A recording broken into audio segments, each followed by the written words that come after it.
আমরা কথা বলতে চাই আমাদের খুবই শ্রদ্ধাভাজন ডক্টর মোহাম্মদ ইউনূসকে নিয়ে। সেটা হচ্ছে ওনার ব্যক্তিগত কোনো সম্পত্তি নাই, ইভেন একটা গাড়ি পর্যন্ত ওনার নাই। এটা কতটুকু সত্য? আপনারা দেখবেন, আমি যেটা দেখেছি সেটা ওনার উনি সারা বিশ্বে ওয়েলথ কনসেন্ট্রেশনের এগেনস্টে বলেন।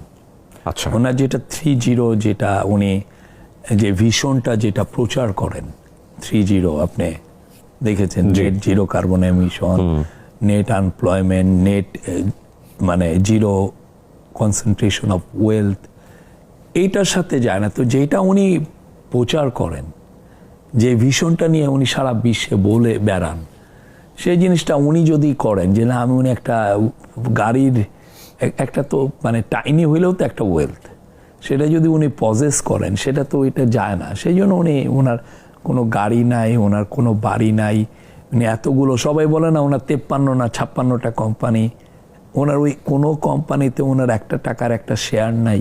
মানে উনি একটা সাত্ত্বিক একটা লাইফ লিড করেন।